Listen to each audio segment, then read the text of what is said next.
What's up everyone, my name is Solemn Sunday and welcome back to Fiending for Tactics, the show where we're trying to find strategy games that kind of scratch that Final Fantasy Tactics itch. And today we're checking out Tenderfoot Tactics.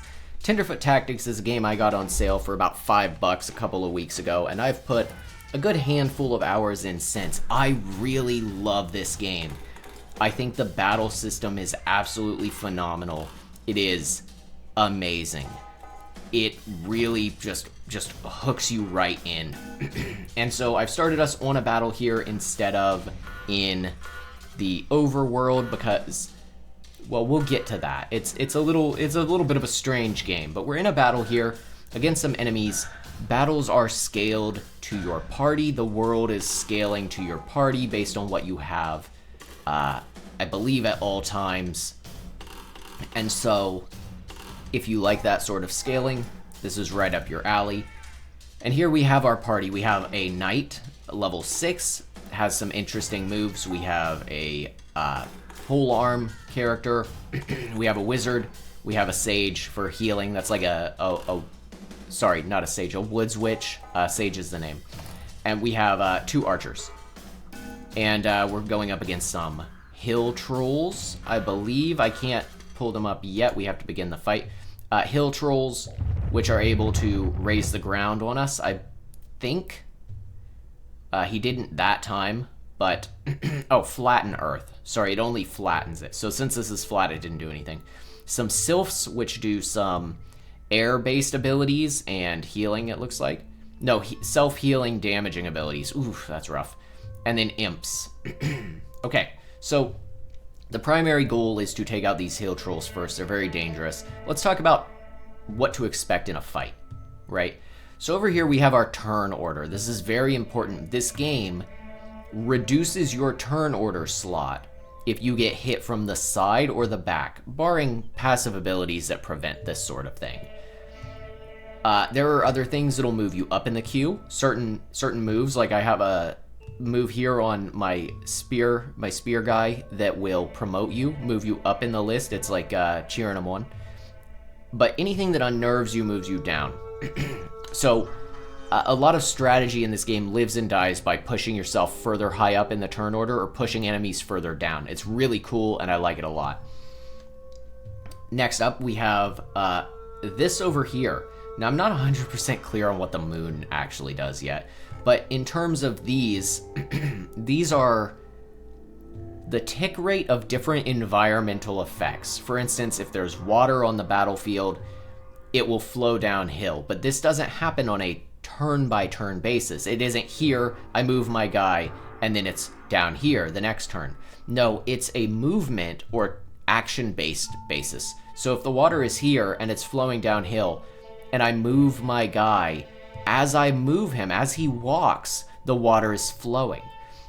If something's on fire, as the character moves, the fire is burning and spreading. And so here's like a hypothetical example for you. Suppose this guy here is on fire, and his turn is next, and he's low on health. If I move this character, he's going to burn to death. But if I end my turn and then move him out of the fire, that time has not passed. It's really goofy, it's really weird, but I like it a lot. It's a really cool use of tick rate like based mechanics, and you'll see it in action soon enough. So what else can we do? We have our move and our attack, and we can do both of them in one turn and either of them in any order. So we could attack and then move and then attack, and then our wait direction. And when we wait, we end our turn.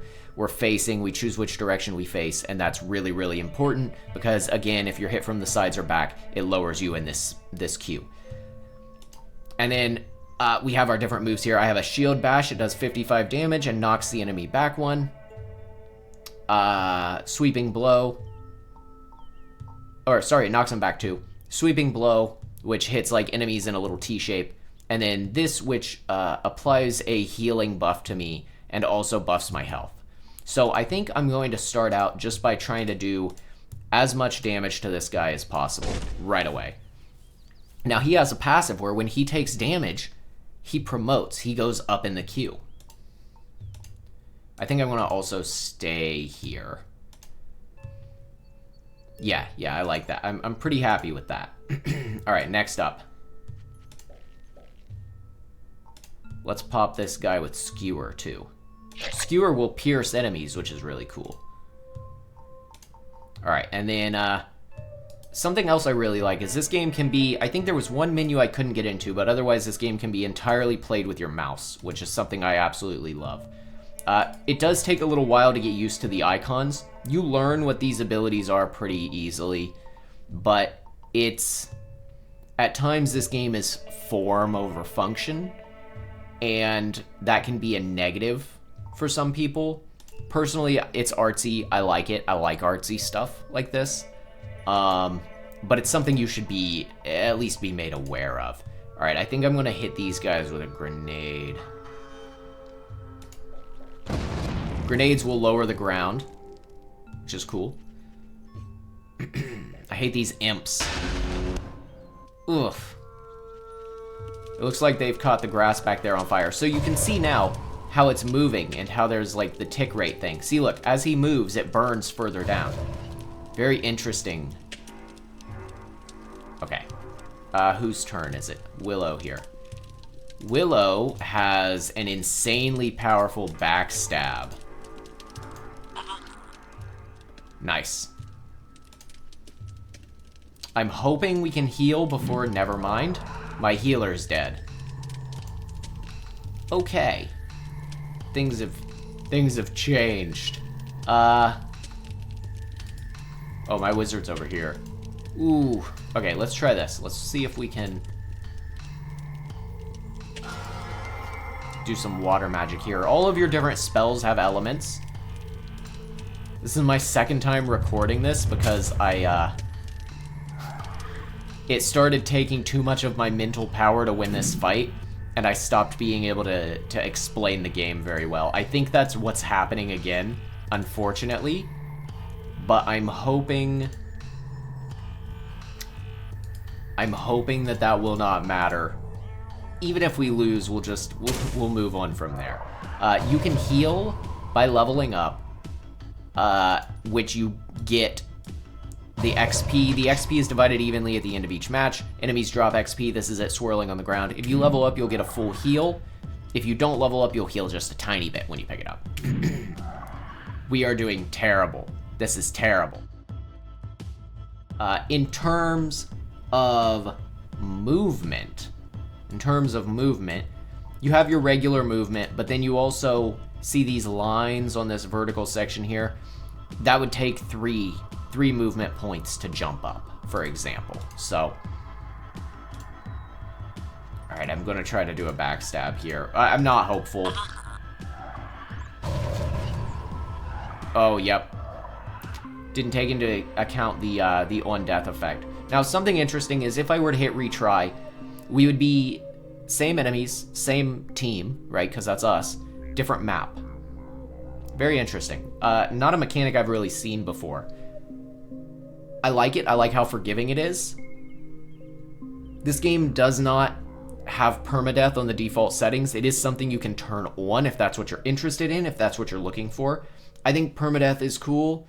I'm probably going to play it again with permadeath, but I haven't yet. Okay, so we're going to flee because I'm not going to go in that fight again. I'm going to instead explain the overworld and the job system, how you do classes and whatnot. And then we'll start into another fight just to show you some different stuff, and that'll be that. So, whoa, what is going on with this game, right? Okay, so that's, I'm pretty sure, the final section there. And this is the sections I've explored. Again, playable almost entirely with the mouse. If you hold shift, though, you can slide, which you can't do on just a mouse, which is an interesting thing. And then if you go in water, you have a boat, which is a lot slipperier. And then you'll notice this fog around the map. Killing enemies and picking up items disperses the fog. And then there's also towns that you can visit. The towns have traders where you can buy items and stuff, and The items are purely equipable. We'll get into equipment here in just a minute, but this is how the game looks. It's very strange. It's very interesting. I like it a lot, but I can definitely tell you it's not for everybody. Let's go to that camp over there, and I'll explain the the map. So you don't have a mini map in this game. Instead, you have this map in the corner here. And this map in the corner has different forms, right? You know, you see different maps around. They've got different points of interest. There are smaller portions of the island. And a lot of these points of interest are like mini bosses, or for instance, one here is how you unlock different classes, certain classes that I don't have unlocked. That's one of these. And those are pretty hard mini bosses. But you don't know where you are on here. This is purely like an exploration-based experience. Now, I know where I'm at on these maps because I figured it out by like essentially looking in real close and trying to figure it out. We're right about here on this map. Right about here. And we're gonna rest here. Camp. We get some XP for that. It's not really a big deal though. And then there are towns. Like I said, the towns, you can set like your guys to defend the towns. I'm not 100% sure what that does. I haven't really explored that mechanic much.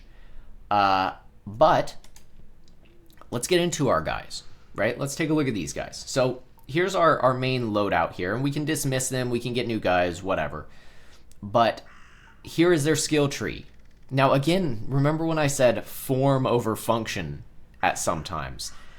I still think that applies here, but I will say you learn these pretty fast. It's never too much of a mental load to be like, oh my gosh, I don't know what my abilities were. It's all the symbols are pretty different that you know. Like I see this, I go, oh, that one's fire, that one's poison, because the green. This character has the somebody somewhere has a different one that was like ice or something. I might be misremembering, but it's pretty straightforward. Each of these costs a point. So a level 3 ability costs 3 points. You get 1 point when you level up in that class. So my archer level 6 has 6 points. And then you also have a memory slot on a lot of your different classes. This one also has an affinity. But what's a memory? Okay, well, a memory is any of your abilities from any previous class. So this character, Dottie, was an archer before. I have Lofty equipped, which gives me 5 bonus damage per height advantage over a target. Lofty isn't on this skill tree. It's on the archer skill tree. Pretty cool. Pretty cool. I really like it a lot. You have... Dottie was also a knight at some point. Has shield bash. So... It lets you cross path a tiny bit in a way that makes it very interesting to team build. And then I have a second one on some of these called an affinity. These are element-based abilities.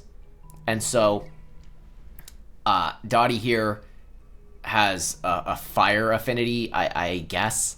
And I can do this fire salvo too.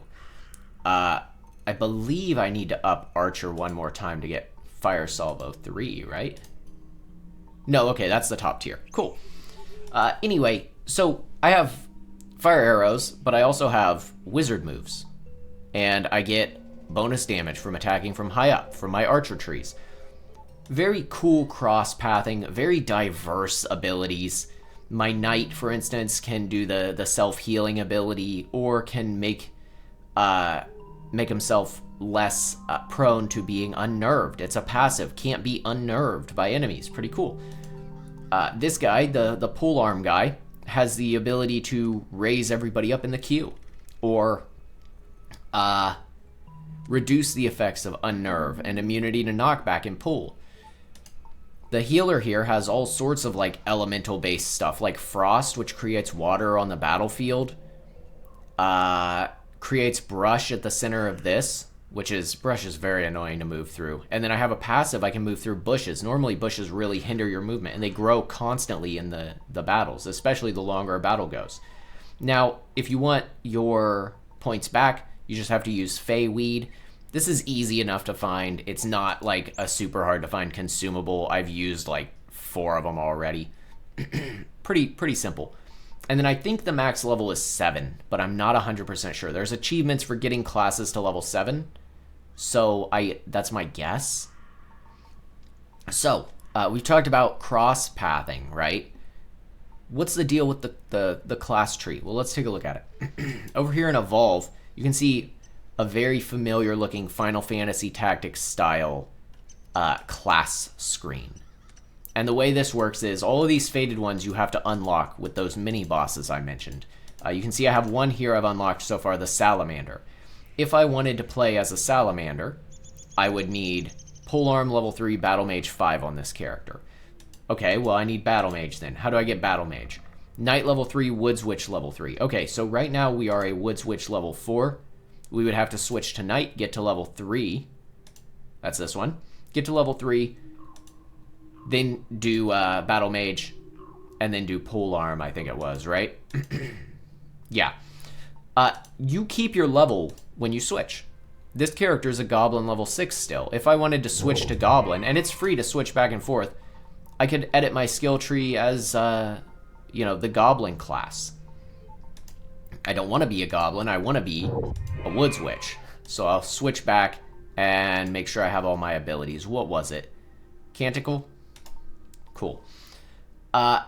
It's all really not punishing. It's easy to respec, and I respect that a lot. It's very fun. It keeps it from being tedious. It keeps it from being tedious, and I think that's the big takeaway. You die in battle, you replay. It keeps it from being tedious. It's just the good battle system, and it's fun. It's a lot of fun.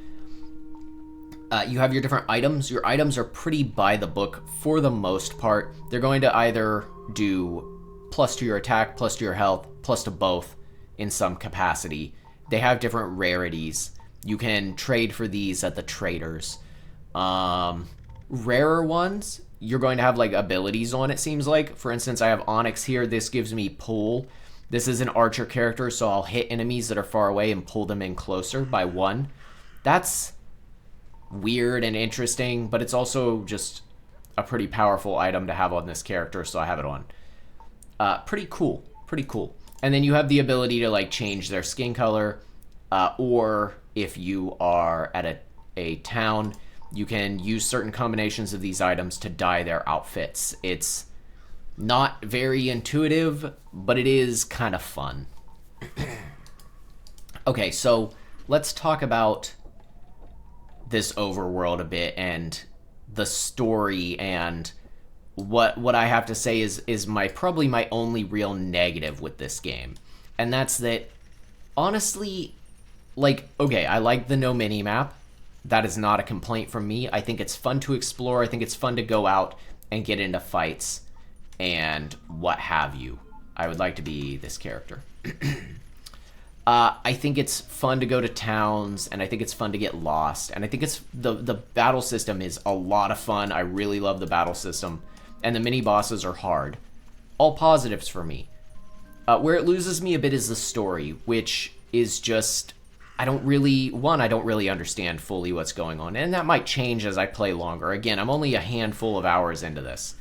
And 2, hang on, while we're here, let's talk about when we're in an area that's got the fog around it, and we have the enemies here, their difficulty, the difficulty of the enemies we're going to fight, is indicated by the redness of that circle around them. And you only get in a fight if you go into that radius. There are items you can pick up on the ground. They give your characters XP without having to fight, and they will clear the fog, depending on... I think they have to be Feyweed to clear the fog, but that's pretty cool. I'm going to use the keyboard to move here for a moment. There, see, there's an item over there, and that's one of those equipments that I mentioned. You can take those on and off, etc. So let's go and get that. But as I was saying, I like the game a lot. The one thing with the story that I'm not sure on is the only real dialogue that I've seen. Somebody leveled up. The only real dialogue that I've seen is... Oh, I don't really want anything else on Willow here. I don't think. I guess we'll do ice arrows. Is all the dialogue I found is a bit... It comes across, honestly, and I don't mean this in a disrespectful way, it comes across a bit pretentious to me. Now, maybe that's the only types of characters I've met, and that's kind of what they're going for. But it's... and I know it's an artsy game.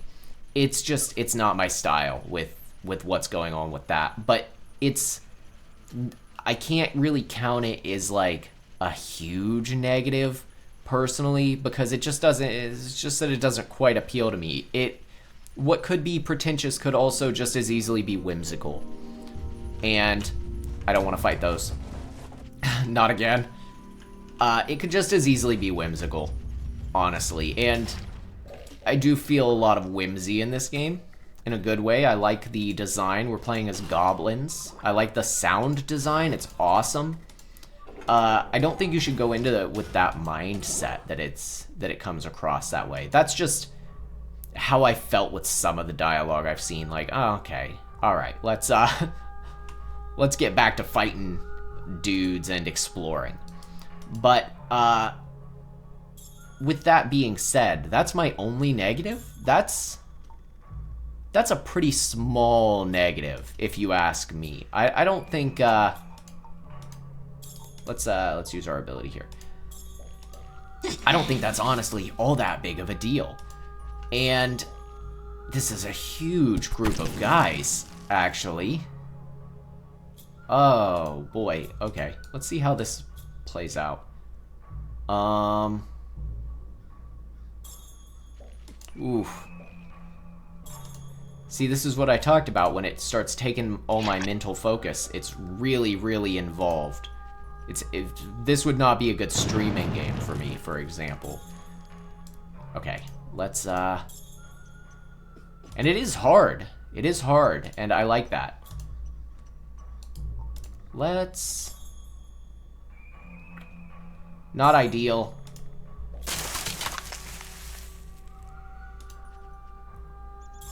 How did I hit my dude with that? That was a... Does that deal damage on the sides and heal in the middle? Am I mistaking how that ability works? That might be on me. Okay, here, let's do this. Let's do this. What? Okay, so we have our movement range. If you look, there's the yellow. That's our attack range. I want to hit as many dudes as possible. I think I'm going to go for here. And do this. Nice. That is a huge ability. And there's no action points. You get one attack per turn. You know, that's your attack. You don't have to worry about, like, storing up mana or this or that. I can probably get both of those guys, honestly. I might be able to actually get 3 guys if I'm right here. Let's see. Yeah, nice. Nice. Okay, cool. I don't remember if I mentioned it in this specific recording. Like I said, I've had to record this twice. There's some meta elements to the gameplay where if you're low on health, picking up the XP enemies drop will give you a tiny bit. If you level up, it'll heal you to full, so that can be a big deal.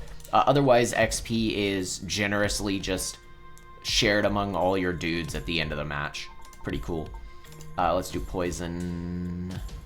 There.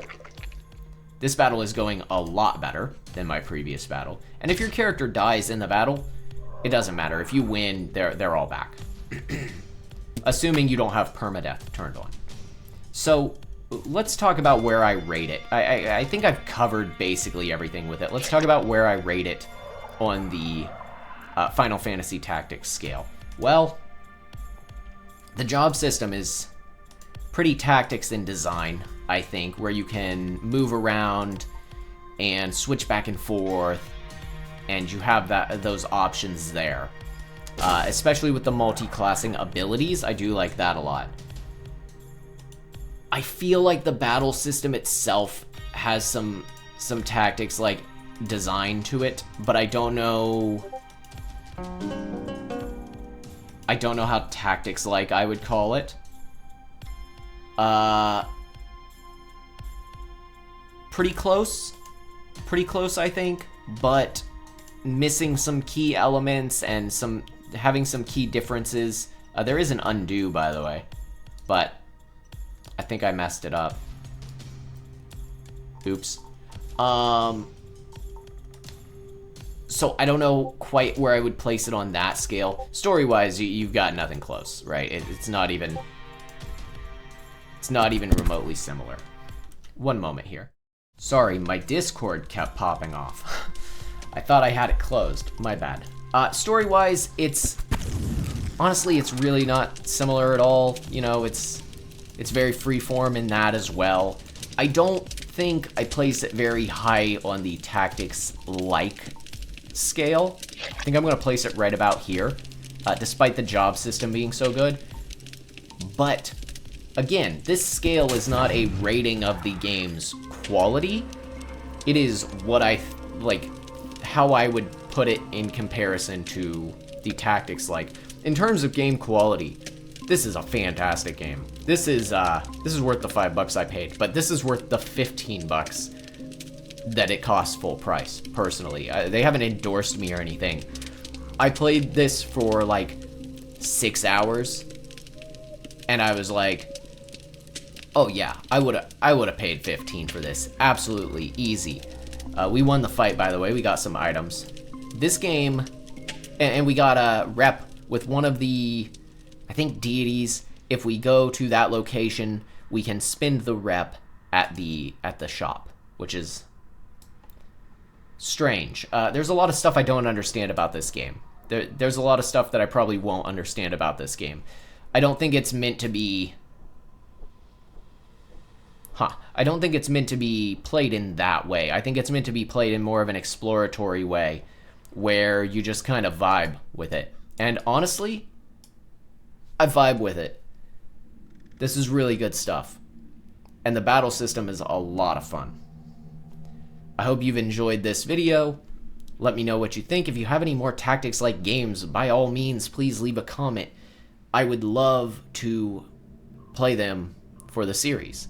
Thank you very much for watching, and as always, I will see you next time.